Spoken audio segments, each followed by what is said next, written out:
पहला प्रवचन। स्वयं की पहचान क्या। एक छोटी सी कहानी से इस चर्चा की शुरुआत करना चाहूंगा। एक व्यक्ति बहुत विस्मरणशील था। छोटी छोटी बातें भी भूल जाता था। बड़ी कठिनाई थी उसके जीवन में। कुछ भी स्मरण रखना उसे कठिन था। रात वह सोने को जाता तो अपने कपड़े उतारने में उसे कठिनाई होती, क्योंकि सुबह उसने टोपी कहाँ पहन रखी थी और चश्मा कहाँ लगा रखा था और कोट किस भांति पहन रखा था, यह भी सुबह तक भूल जाता था।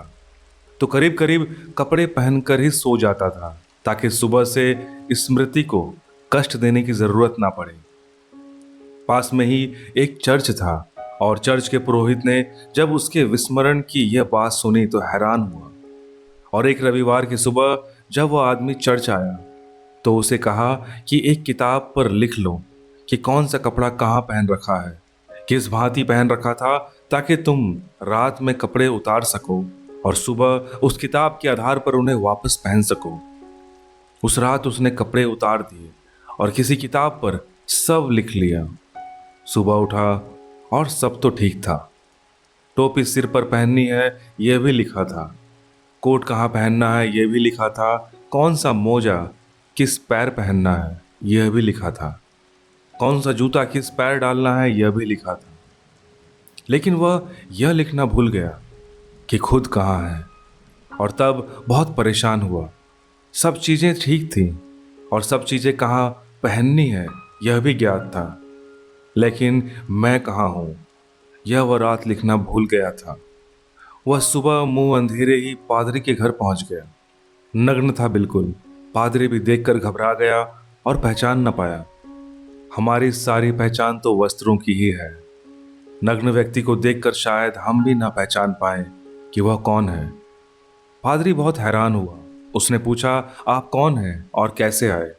उस व्यक्ति ने कहा, यही तो पूछने मैं भी आया हूं कि मैं कौन हूं और कहाँ हूं, क्योंकि बाकी सारे वस्त्र तो ठीक हैं, लेकिन रात में यह लिखना भूल गया, अपने बाबत लिखना भूल गया। पता नहीं उस धर्म पुरोहित ने क्या उसे कहा, उससे कोई संबंध भी नहीं। लेकिन इस कहानी से मैं इस चर्चा की शुरुआत करना चाहता हूं, क्योंकि करीब करीब इसी हाल में हम सारे लोग हैं। हमें ज्ञात है बहुत सी बातें, जीवन का सब कुछ ज्ञात है, सिर्फ एक तथ्य को छोड़कर कि हम कहाँ हैं और कौन है। मैं कौन हूं, इसका हमें कोई भी स्मरण नहीं है। और उस व्यक्ति के साथ बात तो ठीक भी थी, क्योंकि वह और सब बातें भूल भी जाता था। इसलिए यह बहुत स्वाभाविक मालूम होता है कि अपने को भूल जाए। लेकिन हमारे साथ बड़ी मुश्किल है। हमें और सब बातें तो याद हैं, यह हमें याद नहीं कि हम कौन हैं और कहाँ हैं। इसलिए उस पर हंसना उचित नहीं होगा जितना अपने पर हंसना उचित होगा। विस्मरण उसकी आदत थी, विस्मरण हमारी आदत नहीं है। और सब कुछ हमें स्मरण है, सिर्फ एक बात स्मरण नहीं। इसलिए हम कपड़े भी ठीक से पहन लेते हैं और जूते भी, और घर भी ठीक से बसा लेते हैं, लेकिन जीवन हमारा ठीक नहीं हो पाता। जीवन हमारा ठीक होगा भी नहीं। जो केंद्रित है जीवन में उसकी हमें कोई स्मृति नहीं। और मैंने कहा कि नग्न जब वह धर्म पुरोहित के द्वार पर खड़ा हो गया तो धर्म पुरोहित भी पहचान नहीं पाया कि वह कौन है, क्योंकि हम सभी एक दूसरे को वस्त्र से ही पहचानते हैं। यहाँ हम इतने लोग आए हैं, अगर निर्वस्त्र आ जाएं तो कोई किसी को पहचान नहीं सकेगा कि कौन कौन है। लेकिन यह तो ठीक भी है कि हम दूसरों को वस्त्रों से पहचानें। बड़े मजे और आश्चर्य की बात यह है कि हम अपने को भी अपने वस्त्रों से ही पहचानते हैं। अपनी आत्मा का तो हमें स्मरण ही नहीं, अपने स्वरूप का तो हमें कोई बोध नहीं, तो अपने वस्त्रों और बहुत प्रकार के वस्त्र हैं। वस्त्र हम जो पहने हुए हैं वे धन के, पदवियों के, पदों के, सामाजिक प्रतिष्ठा के, अहंकार के, उपाधियों के, वे सारे वस्त्र हैं और उनसे ही हम अपने को पहचानते हैं। वस्त्रों से जो अपने को पहचानता है उसका जीवन यदि अंधकारपूर्ण हो जाए, यदि उसका जीवन दुख से भर जाए, पीड़ा और विपन्नता से, तो आश्चर्य नहीं है, क्योंकि वस्त्र हमारे प्राण नहीं है और वस्त्र हमारी आत्मा नहीं है। लेकिन हम अपने को अपने वस्त्रों से ही जानते हैं। उससे गहरी हमारी कोई पहुंच नहीं। इन वस्त्रों के बाहर जो हमारा होना है, उस तरफ, उस दिशा में कुछ बातें आपसे कहूंगा और यह स्मरण दिलाना चाहूंगा कि जो वस्त्रों में खोया है वह अपने जीवन को गंवा रहा है, और जो केवल वस्त्रों में अपने को पहचान रहा है वह अपने को पहचान ही नहीं रहा, वह अपने को पा भी नहीं सकेगा। और जो व्यक्ति अपने को ही ना पा सके, उसके और कुछ भी पा लेने का कोई भी मूल्य नहीं। अपने को खोकर अगर सारी दुनिया भी पाई जा सके तो उसका कोई मूल्य नहीं। एक और छोटी कहानी मुझे स्मरण आई, वह मैं कहूँ और फिर आज की सुबह इस आत्मविस्मरण के संबंध में जो मुझे कहना है वह आपको कहूँगा। 3 मित्र यात्रा पर निकले। पहली ही रात एक जंगल में उन्हें विश्राम करना पड़ा। खतरनाक स्थान था, जंगली जानवरों का डर था, डाकू और लुटेरों का भी भय था। अंधेरी रात थी और उन तीनों ने तय किया कि एक एक व्यक्ति जागता रहे, 2 सो जाएं और एक जगा हुआ पहरा दे। एक तो उनमें गांव का पंडित था, एक उनमें गांव का लकड़हारा बहादुर क्षत्रिय था, एक गांव का नाई था। नाई को ही सबसे पहले पासा फेंका गया और उसका ही सबसे पहले नाम पड़ा। वह रात पहरा देने के लिए पहले पहर बैठा। नींद उसे जल्दी आने लगी। दिन भर की थकान थी तो किसी भांति अपने को जगाए रखने के लिए उसने बगल में सोए हुए क्षत्रिय मित्र की हजामत बनानी शुरू कर दी। जागे रहने के लिए अपने को उसने अपने मित्र के सारे बाल काट डाले। उसका समय पूरा हुआ। तीसरा जो मित्र था वह था रात्रि के अंतिम पहर में उस पंडित को पहरा देने का। उसके तो बाल ही नहीं थे, उसका तो सिर पहले से ही साफ था, उसके सारे बाल गिर गए थे। दूसरे मित्र का तो जैसे ही मौका आया उस नाई ने उसे उठाया और कहा कि मित्र उठो, तुम्हारा समय आ गया, अब मैं सोऊं। उस क्षत्रिय ने अपने सिर पर हाथ फेरा और देखा बाल बिल्कुल भी नहीं। तो उसने कहा कि मालूम होता है कि तुमने मेरी जगह भूल से पंडित जी को उठा दिया है। उसने अपने सिर पर हाथ फेरा और कहा, मालूम होता है कि भूल से मेरी जगह पंडित जी को उठा दिया था और वापस सो गया। हम अपने को इसी भांति पहचानते हैं। हमारी पहचान हमारे वस्त्रों तक है।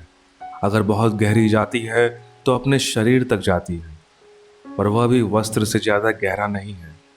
और भी गहरी जाती तो मन तक जाती है। मन भी वस्त्रों से ज्यादा गहरा नहीं है, लेकिन उससे गहरी हमारी कोई पहचान नहीं जाती। जीवन में सारा दुख और सारा अंधकार इस आत्म अज्ञान से पैदा होता है। केंद्र पर अपने स्वयं के केंद्र पर अंधकार होता है और हम सारे रास्तों पर दिया जलाने की कोशिश करते हैं। वे सब दिए काम नहीं पड़ते क्योंकि मेरे भीतर अंधकार होता है। तो मैं जहां भी जाता हूं अपने साथ अंधकार ले जाता हूं। उन रास्तों पर भी जहां मैंने प्रकाश के दिए जलाए हैं, मेरे पहुंचने से अंधकार हो जाता है क्योंकि मैं अंधकार हूं। जब तक मैं स्वयं को नहीं जानता तब तक मैं अंधकार हूं। मैं अपने अंधकार को लिए फिरता हूं जीवन में, और सारे लोग अपने अपने अंधकार को लिए फिरते हैं। हम सब जहां इकट्ठे हो जाते हैं वहां अंधकार बहुत घना हो जाता है। एक एक व्यक्ति उतने अंधकार में है, और जहां पूरी मनुष्य जाति इकट्ठी हो वहां अंधकार बहुत घना हो जाता है। मनुष्य जाति के पिछले 3-4 हजार वर्षों का इतिहास इसी अंधकार का इतिहास है। फिर इस अंधकार से संघर्ष पैदा होता है, युद्ध पैदा होता है, हिंसा पैदा होती है। इस अंधकार से ईर्ष्या पैदा होती है, घृणा पैदा होती है, क्रोध पैदा होता है। इस अंधकार से विध्वंस पैदा होता है।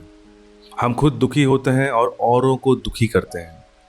ये कोई 3-4 हजार वर्षों से चल रहा है और अब तक हम सफल नहीं हो पाए इस बात में कि एक ऐसा समाज निर्मित हो सके जिसका जीवन प्रकाश से आलोकित हो, प्रकाश से मंडित हो।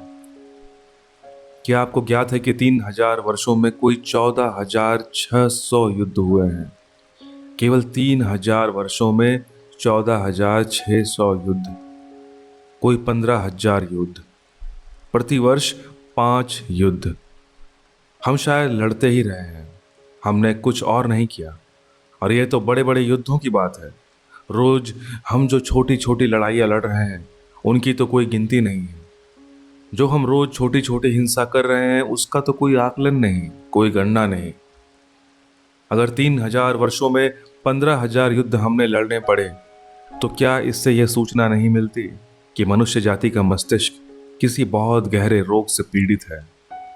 कोई इन 3,000 वर्षों में मुश्किल से थोड़े से वर्ष हैं जब युद्ध ना हुआ हो, और उन वर्षों को भी हम शांति का समय नहीं कह सकते, क्योंकि उन क्षणों में हमने नए युद्धों की तैयारी की है।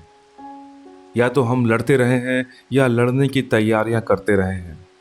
मनुष्य के पूरे इतिहास को 2 खंडों में बांट दिया जाए, युद्ध के खंड और युद्ध की तैयारियों के खंड। शांति हमने अब तक नहीं जानी, और व्यक्तिगत जीवन में भी हम देखें तो शांति का कोई भी कहीं भी कोई पता नहीं मिलेगा। कोई आनंद की किरण उपलब्ध नहीं होगी, कोई प्रेम का संगीत सुनाई नहीं पड़ेगा। हम सारे लोग यहाँ इकट्ठे हैं। कौन अपने भीतर प्रेम के संगीत को अनुभव करता है? कौन अनुभव करता है अपने भीतर सुगंध को, जीवन की? कौन अनुभव करता है जीवन की धन्यता को, कृतार्थता को? एक अर्थहीनता, एक मीनिंगलेसनेस हमें पकड़े है, लेकिन किसी भांति हम जिए जाते हैं, कल की आशा में शायद कल सब ठीक हो जाएगा। लेकिन जिसका आज गलत है उसका कल कैसे ठीक होगा? क्योंकि कल तो आज से ही निकलेगा, आज से ही पैदा होगा। अगर आज दुख से भरा है तो स्मरण रखें, कल आनंद से भरा हुआ नहीं हो सकता, क्योंकि कल का जन्म तो आज से होगा। कल आने वाले जीवन आप पैदा करेंगे, उसे आप प्रतिक्षण पैदा कर रहे हैं। तो यदि आज दुखी हैं तो जान लें कि कल भी दुखी रहेंगे। कल की आशा में, कल की सुख की आशा में आज के दुख को झेला तो जा सकता है, लेकिन कल के सुख को निर्मित नहीं किया जा सकता। कल के आनंद की कल्पना में आज की पीड़ा को सहा जा सकता है, लेकिन कल के आनंद को पैदा नहीं किया जा सकता। इसलिए आनंद है केवल आशा और जीवन है दुख, ऐसा हमारे सबके अनुभव में। यह कोई सिद्धांत की बात नहीं। जो भी अपने जीवन को थोड़ा सा खोल कर देखेगा उसे यह दिखाई पड़ेगा, ये सीधे तथ्य हैं।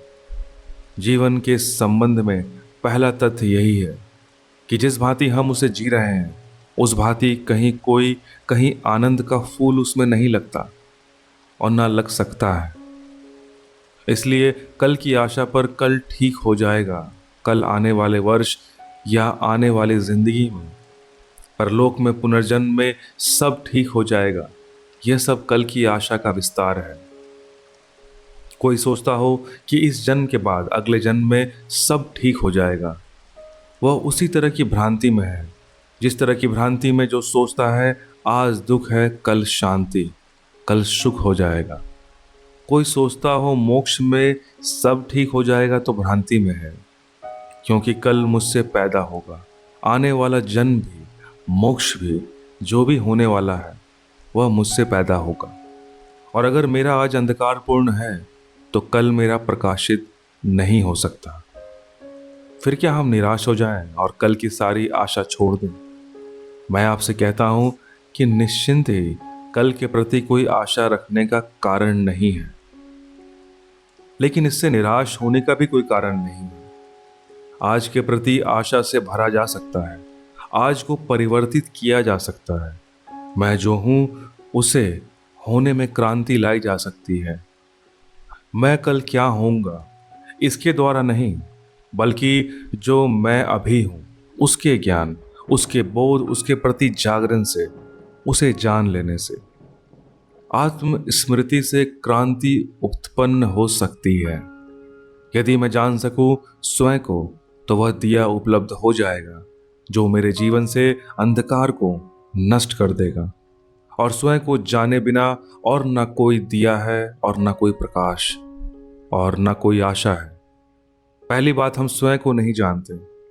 ये जान लेना स्वयं को जानने के प्रति पहला चरण है। कोई सोचता हो कि मैं स्वयं को जानता हूं तो स्वयं को जानने के प्रति द्वार बंद हो जाएंगे। और धर्म की बहुत सी शिक्षाओं ने, संस्कृति ने, इधर हजारों वर्षों से दोहराए गए सिद्धांतों ने, आत्मा और परमात्मा की बातों ने हम में से बहुतों को यह भ्रम पैदा कर दिया है कि हम अपने को जानते हैं। इस भ्रम ने हमारे आत्म अज्ञान को गहरा किया है। स्वयं को जानने के भ्रम से बड़ा, इन शब्दों और सिद्धांतों के आधार पर स्वयं को जानने के भ्रम से बड़ा आत्मज्ञान में और कोई दूसरा अटकाव, कोई दूसरी दीवार, कोई दूसरा अवरोध नहीं है। छोटे से बच्चे भी जानते हैं कि हम आत्मा हैं और बूढ़े भी दोहराते हैं कि हम आत्मा हैं। यह सत्य है।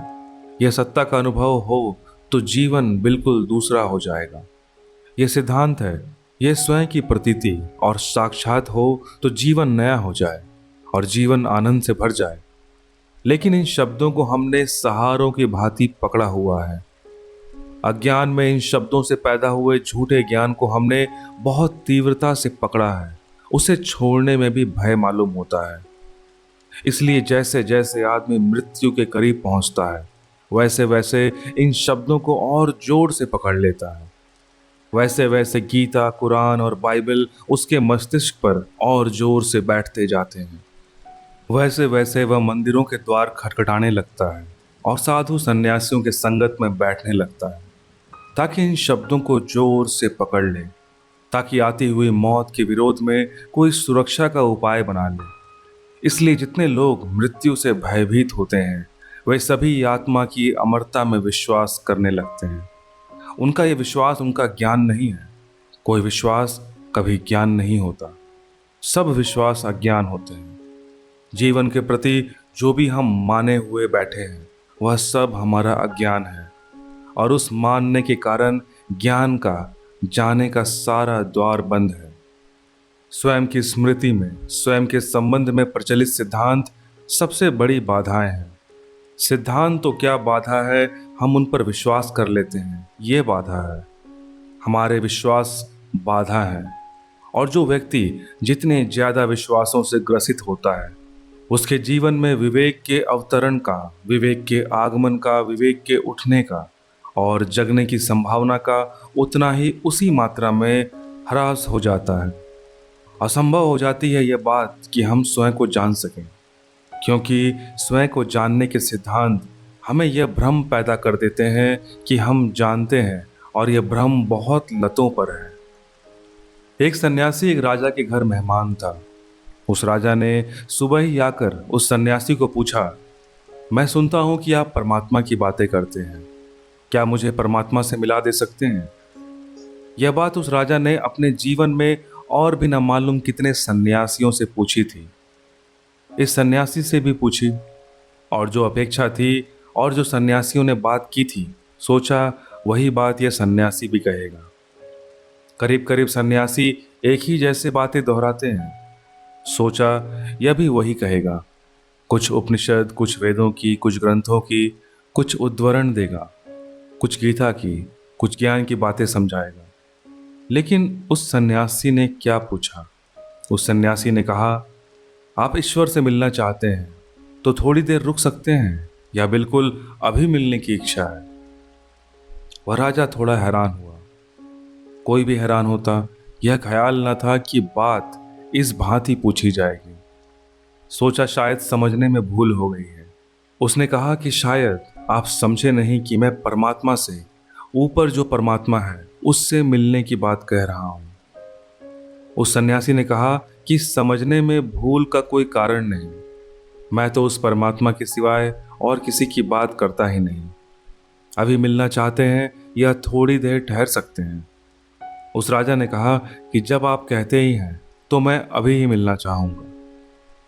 ऐसे उसकी कोई तैयारी थी नहीं इतने जल्दी परमात्मा से मिलने की, और किसी की भी इतनी जल्दी तैयारी नहीं होती। ईश्वर के खोजियों से पूछा जाए, अभी मिलना चाहोगे? तो वे भी कहेंगे कि हम थोड़ा सोच कर आते हैं, विचार करके आते हैं। हम थोड़ा मित्रों से पूछ लें, पति हो तो पत्नी से पूछ लें, पत्नी हो तो पति से पूछ लें। हम जरा अपने घर के लोगों से पूछ लें, फिर हम लौट कर आते हैं। इसी वक्त तो ईश्वर से मिलने को कौन तैयार होगा? वह राजा भी तैयार नहीं था।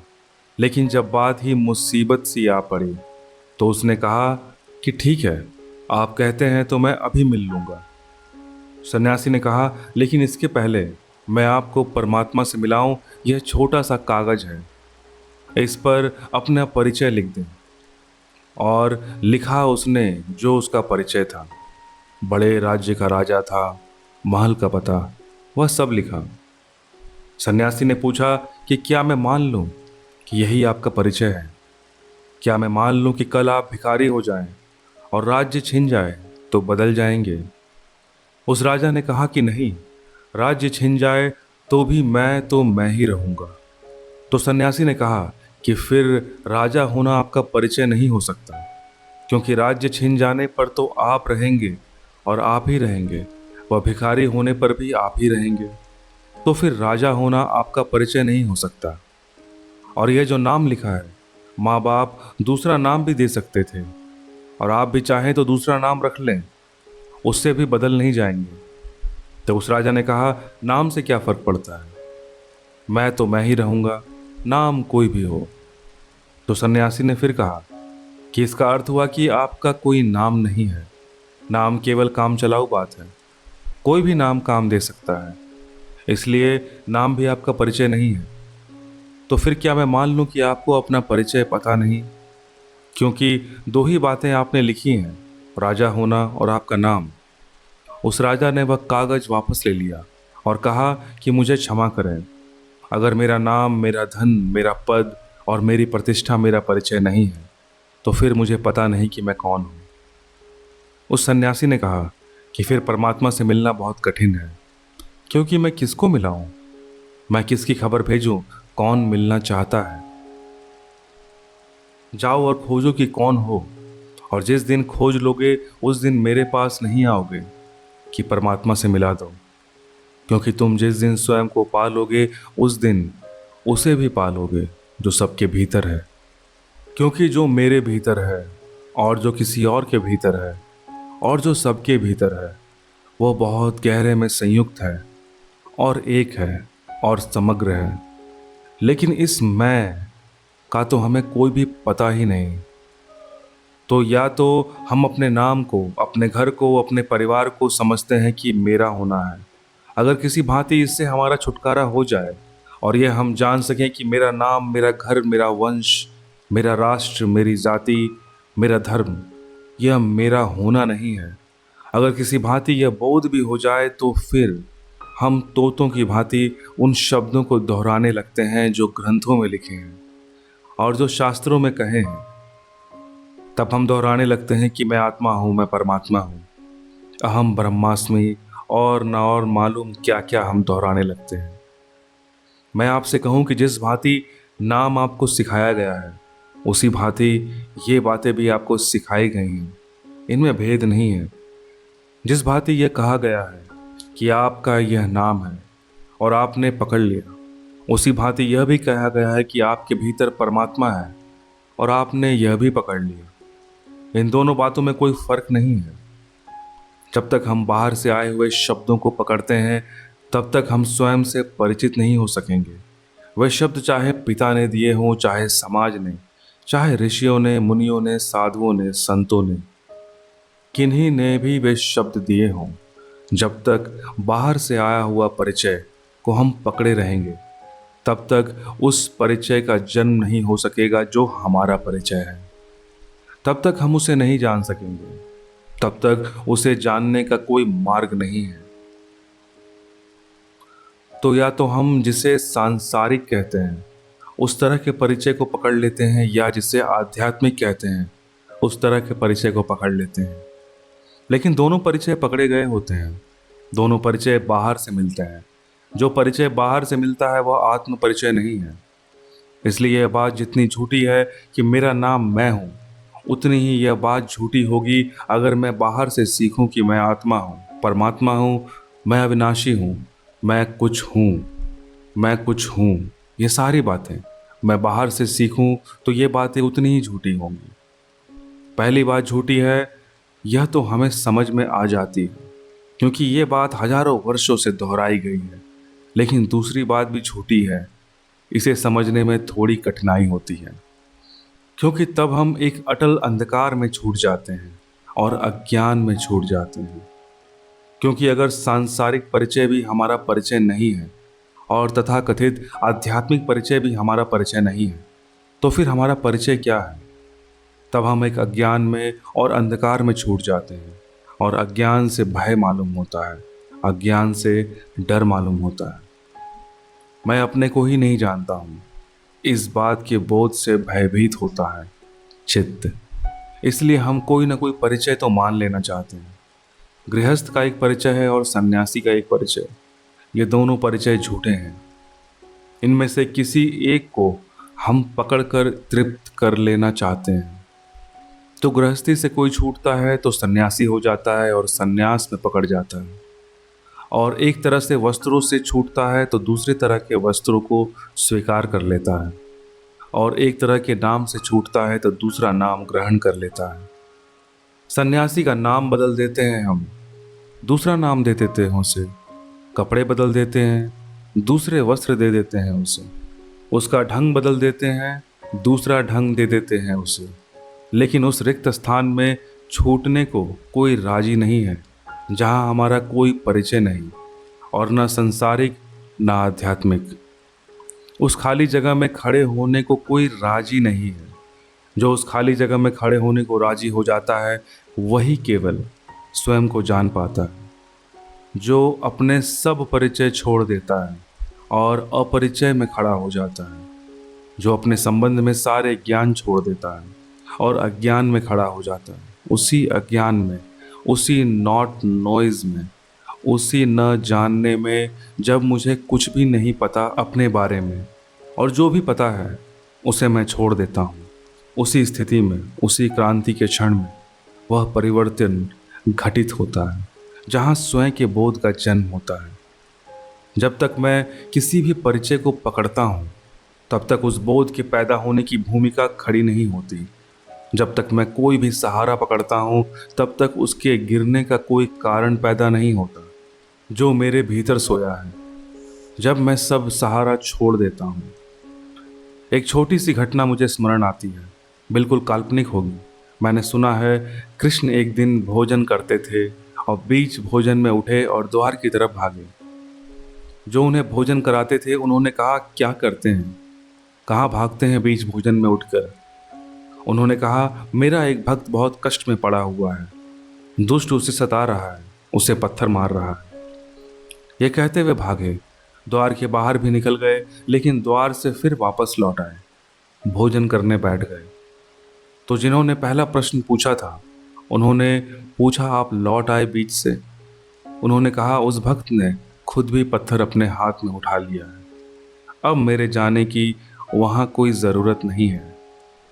अभी लोग उसे मार रहे थे, वह निहत्था था, असहाय खड़ा हुआ झेल रहा था। मेरी ज़रूरत थी, अब उसने पत्थर खुद भी उठा लिया। अब मेरी कोई भी ज़रूरत नहीं।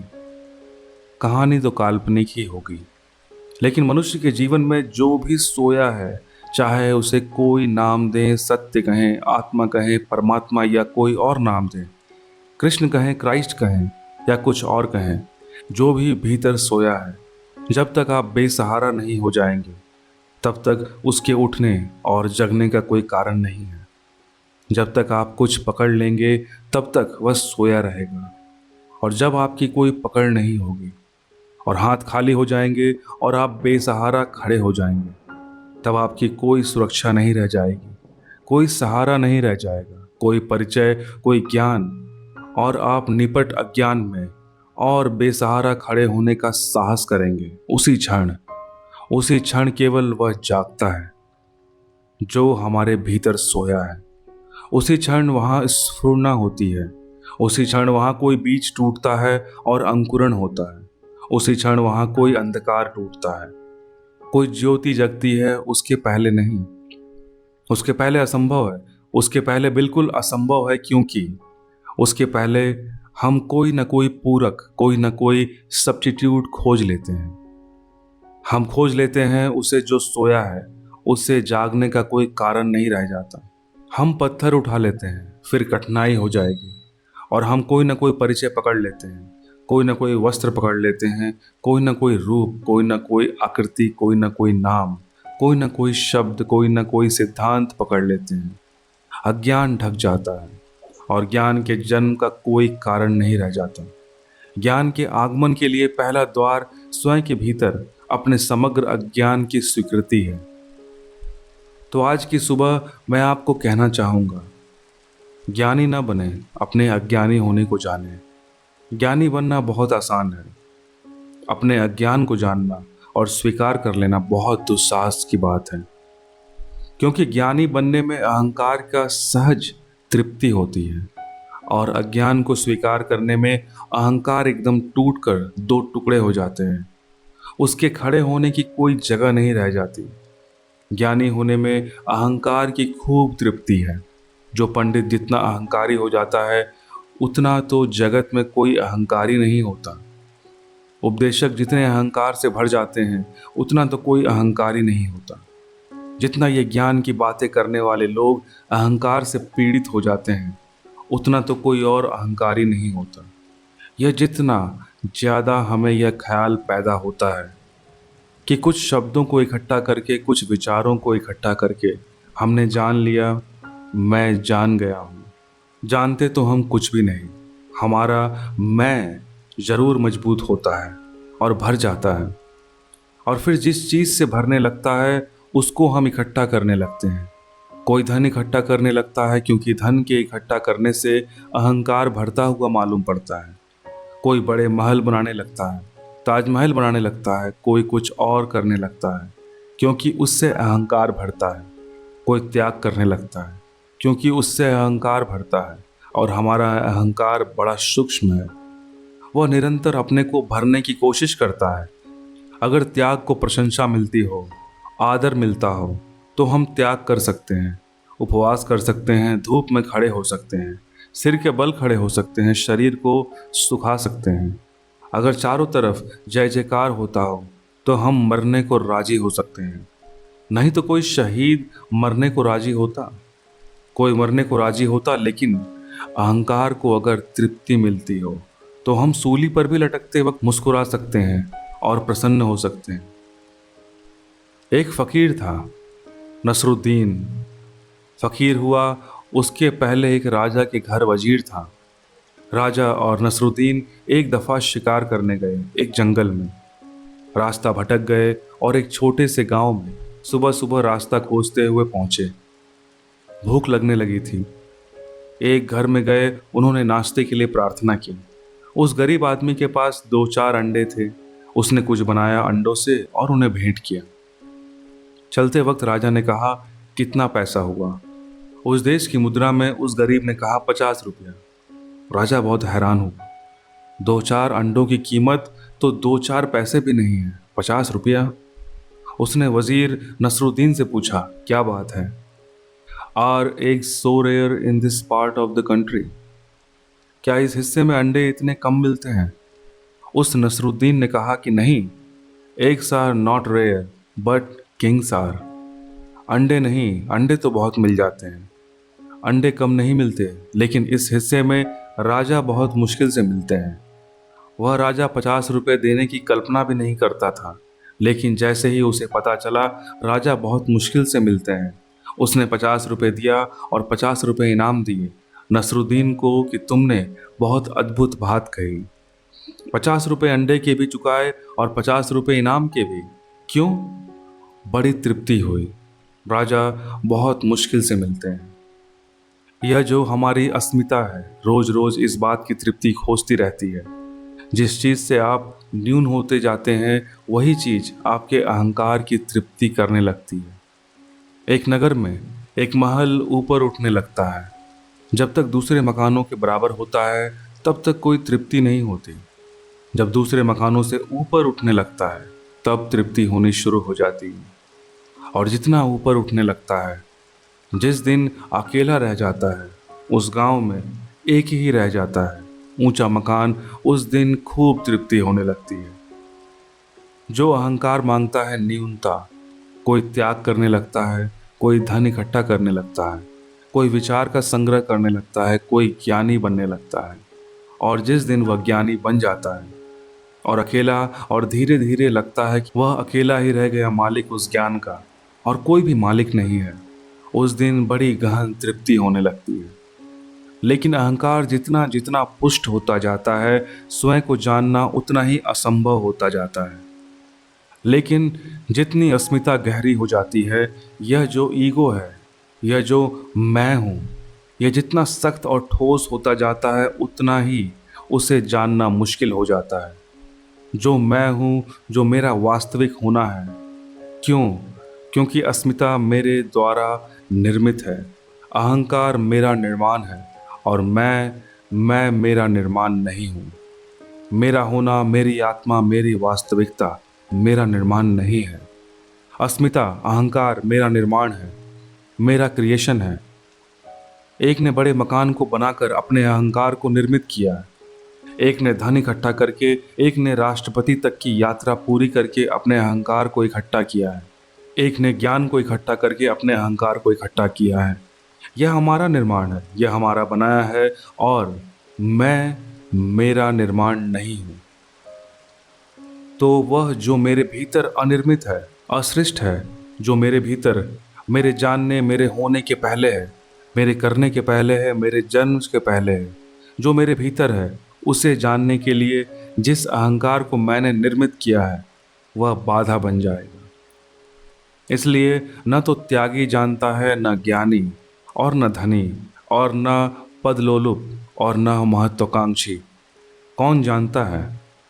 जानने के द्वार पर पहली तो बात यही है कि वह जान पाता है जो सब भांति नहीं जानता हो। इसकी स्वीकृति को उपलब्ध होता है।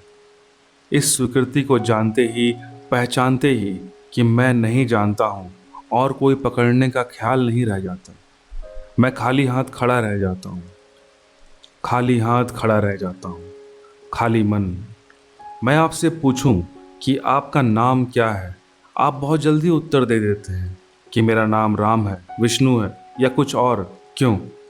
इतने विश्वास है कि आपका यह नाम है। कभी सोचा, कभी विचार किया कि यह मैं क्या कह रहा हूँ? एक जल्दी से नाम निकल आता है और हम उत्तर दे देते हैं। उत्तर देते हैं, बात खत्म हो जाती है। कभी थोड़ी देर ठहर जाएं और सोचें, मेरा नाम है, कुछ तो शायद भीतर एक सन्नाटा हो जाए, एक साइलेंस हो जाए, एक मौन हो जाए। कोई नाम खोजे सा ना मिले तो एक मौन पैदा हो जाए। हम किसी से कोई प्रश्न पूछते हैं, उसे मालूम होता है तो शीघ्र उत्तर देता है। मालूम होने का मतलब अगर उसकी स्मृति में कुछ होता है तो उत्तर दे देता है। मैं पूछूं, 2 और 2 कितने होते हैं? आप कह देते हैं 4, क्योंकि आपकी स्मृति ने सीख रखा है 2 और 2 4 होते हैं। पूछा, उत्तर दे दिया। मैं आपसे पूछूं, भीतर कौन है? तो आप कह देंगे आत्मा।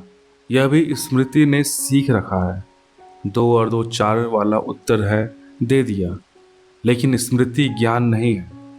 तो स्वयं की खोज में पूछते वक्त कि मैं कौन हूँ, उत्तर की अपेक्षा न करें, क्योंकि जो भी उत्तर आएगा वह स्मृति से आएगा, झूठा होगा, सीखा हुआ होगा। सब सीखी हुई बातें झूठी होती हैं, ज्ञान नहीं बनती। कुछ भी सीखा हुआ ज्ञान नहीं बनता।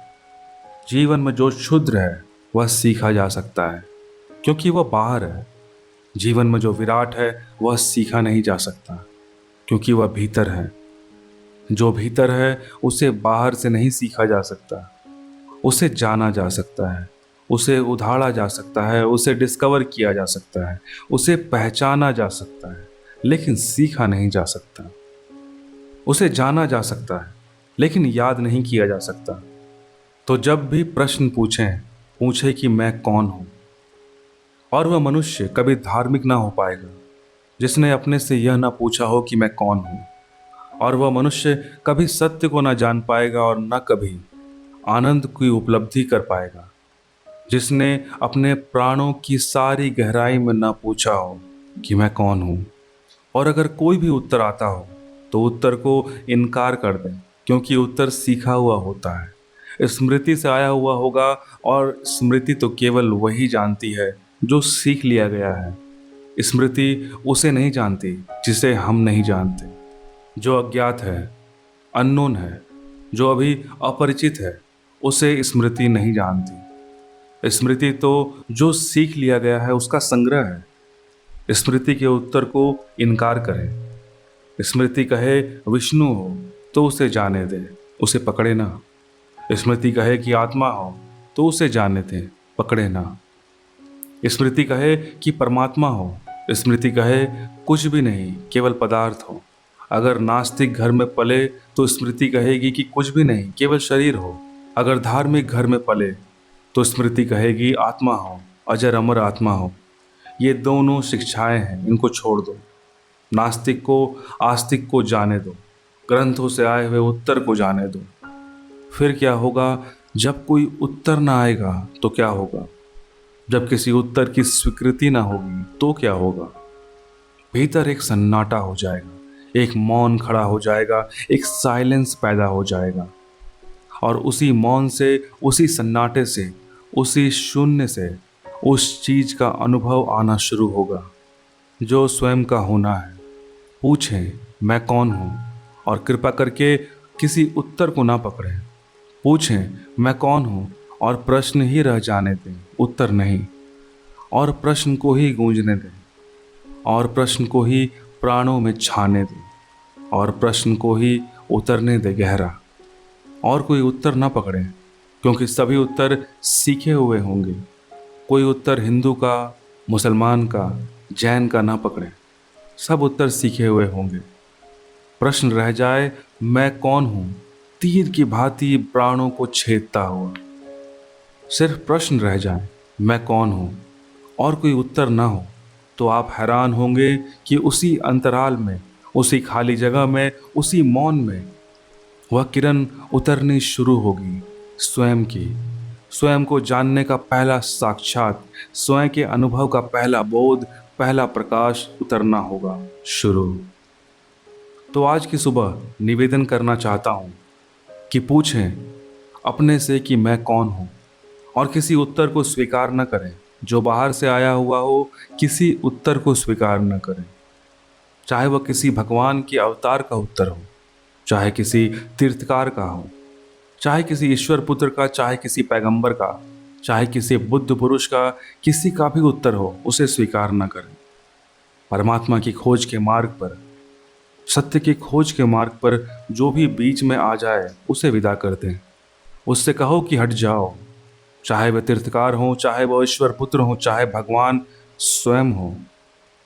उनसे कहें कि रास्ता छोड़ दो। मैं जानना चाहता हूँ तो मुझे किसी के भी उत्तर को स्वीकार करने की कोई गुंजाइश नहीं है। मैं देखना चाहता हूँ तो मैं किसी की उधार आंखों से नहीं देख सकता। और मेरे प्राण स्पंदित होना चाहते हैं तो मेरा हृदय धड़केगा, तो ही यह हो सकता है। किसी और के हृदय की धड़कन से यह नहीं हो सकता। यह जो हमारा सीखा हुआ ज्ञान है, यह हमारे ज्ञान के जन्म में बाधा है। अज्ञान नहीं, झूठा ज्ञान। सीखा हुआ ज्ञान बाधा है। अज्ञान नहीं, ज्ञान। सीखा हुआ ज्ञान अवरोध है। वही रोक रहा है, वही दीवार बनकर खड़ा है। अज्ञान तो अत्यंत निर्दोष स्थिति में खड़ा कर देगा, बहुत इनोसेंस में खड़ा कर देगा, बहुत सरलता में, बहुत निरहंकार स्थिति में खड़ा कर देगा। और जो इस बात को पूरा ना कर सके वह आगे खोज नहीं कर सकेगा। जो अपने अज्ञान को स्वीकार न कर सके वह आगे खोज नहीं कर सकेगा। सोक्रेटिस के समय एक व्यक्ति को देवी आती थी, पता नहीं, और उस व्यक्ति से किसी ने पूछा, जब वह अविष्ट था, देवी से पूछा कि यूनान में सबसे बड़ा ज्ञानी कौन है। उसने कहा सोक्रेटिस, सुकरात। वह सुकरात के पास गया और सुकरात से पूछा कि यह घोषणा हुई है कि देव, ये घोषणा कि तुम यूनान के सबसे ज्ञानी हो। तो उसने कहा कि जाओ और देवी को कहना कि कुछ भूल गई है, क्योंकि मैं तो जैसे जैसे खोजता हूँ पाता हूँ कि मुझसे बड़ा और कोई अज्ञानी नहीं। जाओ कहना कोई भूल हो गई है, क्योंकि मैं तो जैसे जैसे खोजता हूँ पाता हूँ मुझसे बड़ा अज्ञानी कोई भी नहीं। जब मैं बच्चा था तो मुझ में थोड़ा ज्ञान था, कई बातें मुझे लगती थी कि मैं जानता हूँ। जब मैं जवान हुआ तो मेरा ज्ञान और कम हो गया। मुझे कई बातें पता चली कि वह मेरा बचपन था। मैं जानता नहीं था, और अब जब मैं बूढ़ा हो गया हूँ तो मैं पाता हूँ कि जो भी मैं जानता था वह कुछ भी नहीं जानता था। अब तो एक अज्ञान मुझे घेर रखा है और मुझे लगता है कि मैं कुछ भी नहीं जानता। वह व्यक्ति वापस गया और उसने जाकर कहा कि सुकरात तो कहता है कि मैं परम अज्ञानी हूँ और मैं कुछ भी नहीं जानता हूँ। वह व्यक्ति जो अविष्ट था वह हंसा और उसने कहा, जाओ जाओ और उससे कहो कि इसलिए उसे कहा वह महाज्ञानी है। कहो इसलिए कहा कि वह महाज्ञानी है क्योंकि ज्ञान के अवतरण की भूमिका है अपने अज्ञान को पूरी तरह जान लेना, स्वीकार कर लेना, पहचान लेना। जैसे ही हम अज्ञान को स्वीकार करते हैं, जैसे ही हम जानते हैं कि नहीं जानते हैं, वैसे ही एक परिवर्तन, एक क्रांति घटित हो जाती है। वैसे ही एक पर्दा गिर जाता है अहंकार का, जानने का, और एक मौन और एक शांति अवतरित हो जाती है। अंतिम रूप से आज तो सिर्फ प्रश्न उठाता हूँ, वह आपके भीतर गूंजे, मैं कौन हूँ। लेकिन अगर वह प्रश्न मेरा है तो बेकार है, उसका कोई उपयोग नहीं होगा, क्योंकि जब मैं कहता हूँ कि किसी दूसरे के उत्तर को स्वीकार न करना, तो क्या मैं यह कहूँगा कि किसी के प्रश्न को स्वीकार कर लेना? अगर वह प्रश्न मेरा है और आप उसे जाकर दोहराएं कि मैं कौन हूँ, तो वह प्रश्न झूठा होगा, उसमें कोई बल ना होगा, कोई शक्ति ना होगी। वह प्रश्न आपका हो तो ही आपके प्राणों में स्पंदन ला सकता है। वह प्रश्न आपका हो तो ही आपके प्राणों में आंदोलन ला सकता है। वह प्रश्न आपका हो तो ही तीर की भांति आपके गहरे से गहरे अंतःस्थल तक पहुंच सकता है। क्या आपके भीतर प्रश्न है? क्या आपके भीतर अपना प्रश्न है? क्या जीवन आपके मन में प्रश्न नहीं उठाता? क्या आपका जीवन आपको जिज्ञासा से नहीं भरता? क्या जीवन आपके सामने यह सवाल नहीं खड़ा करता कि मैं कौन हूँ, यह क्या है? क्या आप एकदम बहरे और अंधे हैं? क्या आपके हृदय में कोई जिज्ञासा नहीं पैदा होती? अगर होती हो कोई जिज्ञासा, अगर होता हो कोई प्रश्न खड़ा, अगर होती हो कोई प्यास मन में जानने की, पहचानने की, जीवन के सत्य को पाने की, तो उसे इकट्ठा कर लें और उसे एक प्रश्न बना दें। क्योंकि जो और चीज़ों के संबंध में पूछने जाता है वह दूर निकल गया। उसने बुनियादी प्रश्न छोड़ दिया। बुनियादी प्रश्न तो स्वयं से शुरू होता है कि मैं कौन हूँ। और अगर भाग्य से, सौभाग्य से आपका प्रश्न खड़ा हो जाए और दूसरों के उत्तर आप विदा कर सकें, तो कोई बाधा नहीं है स्वयं को जान लेने में। कोई बाधा नहीं है, कोई बाधा नहीं है, कोई दीवार नहीं है। लेकिन बहुतों के मन में प्रश्न ही नहीं है, बहुतों के मन में जिज्ञासा नहीं है। क्यों? यह तो असंभव है कि प्रश्न कहीं नहीं हो। यह तो असंभव है भीतर प्रश्न कहीं न कहीं न हो। फिर भी जिज्ञासा नहीं बनती, मालूम पड़ती। क्या होगा कारण? कारण है साहस की कमी है। क्यों? हम केवल वही प्रश्न पूछते हैं जिनके उत्तर हमें मालूम है। हम केवल वही प्रश्न पूछते हैं जिनके उत्तर हमें मालूम है। मजे से प्रश्न भी पूछ लेते हैं और उत्तर भी दे देते हैं और जीवन में समाधान हो जाता है। हम वे प्रश्न पूछते ही नहीं जिनके उत्तर हमें नहीं मालूम, क्योंकि उन प्रश्नों का पूछना हमारे अज्ञान का उद्घाटक होगा। इसलिए डरते हैं, इसलिए भयभीत रहते हैं, उन प्रश्नों से दूर रहते हैं, उन प्रश्नों से बचते हैं जिनसे हमारे अज्ञान का उद्घाटन होता है। साहस चाहिए प्रश्न पूछने को, हिम्मत चाहिए, और हमारा तो उल्टा है हिसाब। जब साहस के और हिम्मत के दिन होते हैं तो हम कहते हैं कि यह धर्म की उम्र ही नहीं। जब बुढ़ापा आ जाए, मौत करीब आने लगे, तब फिर धर्म के दिन आते हैं। जितना साहस कम होता जाए और बल कम होता जाए और जितनी खोज की आकांक्षा कम होती जाए, तो हम समझते हैं कि अब धर्म के दिन आते हैं। मंदिरों में और चर्चों में बूढ़े लोग इकट्ठे हैं जो या तो मर चुके हैं या मरने वाले हैं। वे लोग वहाँ इकट्ठे हैं और धीरे धीरे यह ख्याल पैदा हो गया है कि वह इन्हीं लोगों का काम है।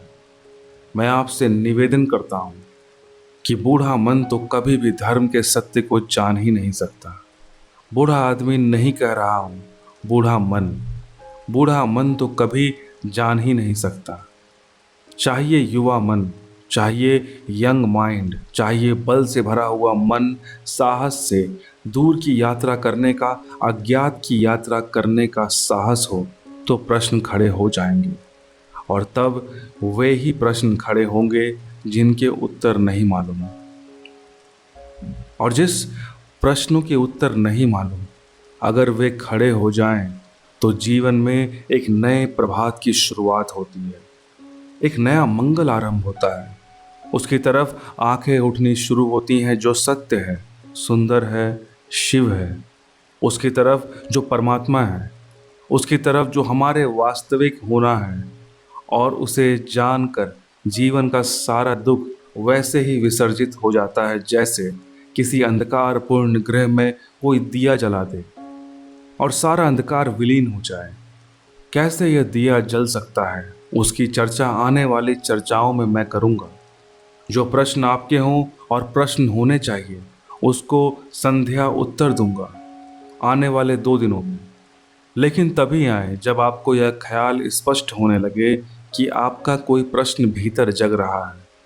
अन्यथा अन्यथा आने की कोई ज़रूरत नहीं है, कोई कारण नहीं है। अगर आपको लगे कि आपको यह एहसास होता है कि आप नहीं जानते हैं, तो आए। तो कुछ खोज हो सकती है, तो हम मिलकर कुछ यात्रा तय कर सकते हैं। तो कुछ मैं अपने हृदय की आपसे बातें कहूँ, इसलिए नहीं कि आप उनको स्वीकार कर लें, इसलिए नहीं कि आप उन पर विश्वास कर लें, इसलिए नहीं कि आप उनको अपनी मान्यता बना लें, इसलिए नहीं कि मेरी बातें आपका ज्ञान बन जाएं। नहीं बन सकती हैं और न उन्हें बनाने की ज़रूरत है, लेकिन इसलिए कि शायद यहाँ हम इकट्ठे हों और विचार करें और आपकी जिज्ञासा तीव्र हो जाए और आपकी प्यास गहरी हो जाए और जिस प्यास से आप अपरिचित थे उसका बोध हो जाए। शायद एक खोज का प्रारंभ हो जाए, शायद एक बीज आपके भीतर टूट जाए और एक अंकुर बनने लगे, शायद एक नया जीवन और एक नई गति और एक नए मनुष्य होने की शुरुआत हो जाए। इसलिए 3 दिन थोड़ी सी बातें मैं आपसे करूंगा। आज तो प्रश्न खड़ा करता हूं, उस प्रश्न को साथ लिए जाएं, रात को उसे साथ लिए सो जाएं और थोड़ा प्रयोग करके देखें। उत्तर जो भी आता हो उसे बाहर रखकर हटा दें, उत्तर जो भी आता हो उसे इनकार कर दें और प्रश्न को गहरा होने दें। जहां आपने उत्तर पकड़ा प्रश्न वहीं मर जाएगा, जहां आपने उत्तर पकड़ा प्रश्न वहीं समाप्त हो जाएगा। तो अगर प्रश्न को गहरे जाने देना है तो उत्तर मत पकड़ना। जब प्रश्न ही प्रश्न रह जाए और कोई उत्तर मन में ना हो, तब कोई चीज जगनी शुरू होगी। तब कोई हमारे भीतर से दौड़ेगा हमारी सहायता को, तब कोई हमारे भीतर से उठेगा हमारी सहायता को। तब हमारे भीतर कोई जगेगा जो सोया है और वही आत्म परिचय बन जाता है, वही आत्मज्ञान बन जाता है, मैं कौन हूँ। शोपेनहावर एक सुबह कोई 3 बजे रात जल्दी उठ गया और एक बगीचे में गया। बगीचे में था अंधेरा और शोपेनहावर था विचारक। एकांत पाकर जोर जोर से खुद से बातें करने लगा। कोई था नहीं इसलिए कोई डर भी नहीं था। कोई होता तो हम दूसरों से बातें करते, कोई नहीं होता तो हम अपने से बातें करते हैं। वह भी अपने से बात करने लगा। कोई भी नहीं था। माली की नींद खुली। उसने सोचा रात 3 बजे कौन आ गया है यहाँ और फिर बातें करते हुए घूम रहा है और अकेला ही मालूम होता है। माली डरा, सोचा शायद कोई पागल है। उसने लालटेन उठाई, अपना भाला उठाया और गया और दूर से ही चिल्लाकर पूछा, डर के मारे कौन हो? शोपेनहावर हंसने लगा। हंसने से माली और घबरा गया। निश्चित ही पागल है, सुबह सुबह आ गया, अपने से बातें करता घूमता है। पूछा कौन हो, उत्तर क्यों नहीं देते? शोपेनहावर ने कहा, मेरे मित्र, काश उत्तर दे सकता, इधर 30 वर्षों से अपने से यही पूछ रहा हूँ, कौन हूँ। खुद को ही पता नहीं चलता, तुम्हें क्या उत्तर दूँ। लेकिन मैं आपसे कहूँ कि शोपनहार को इसलिए पता नहीं चला कि वह पूछता तो था कि मैं कौन हूँ, लेकिन बहुत से उत्तर खोजता था। उपनिषद में, यहाँ वहाँ, कांट में, हिगल में और न मालूम कहाँ कहाँ उत्तर खोजता था। इसलिए 30 साल खराब हो गए। और पता नहीं शोपनहार को मरते वक्त भी पता चला कि नहीं।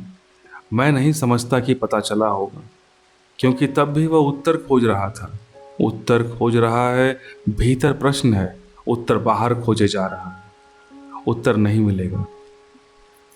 मैं आपसे कहता हूँ, प्रश्न में ही उत्तर छिपा है, बाहर मत खोजो। और बाहर के किसी उत्तर को स्वीकार न करें और प्रश्न को आने दें पूरे पूरे वेग से कि वह सारे प्राणों के रंध्र रंध्र को भर दे, श्वास श्वास में भर दे। हृदय की धड़कन धड़कन उससे भर जाए, प्रश्न ही रह जाए और कुछ ना हो। तब वही, बिल्कुल वही प्रश्न के साथ ही उत्तर है। वह उत्तर बाहर से नहीं आता, वह उत्तर भीतर से उपलब्ध होता है। परमात्मा करे कि वह उत्तर उपलब्ध हो, लेकिन प्रश्न आपको पूछना पड़ेगा। मेरा प्रश्न नहीं हो सकता, किसी और का प्रश्न नहीं हो सकता। तो कल अगर आपके मन में अपना प्रश्न हो तो आए। यहाँ कोई व्याख्यान नहीं है, कोई उपदेश नहीं है। यहाँ कोई आपको कुछ समझाने का कोई रस नहीं है, कोई आनंद नहीं है।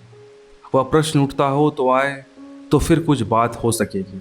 तो फिर दो हृदय किसी तल पर मिल सकते हैं और कोई बात हो सकती है। मेरी बातों को इतने प्रेम से सुना है, और ऐसी बातों को जो आपको ज्ञान नहीं देती बल्कि आपके अज्ञान के लिए आग्रह करती है। बड़ी कृपा है और दया है। इतने प्रेम से सुना, उससे बहुत अनुग्रहित हूँ।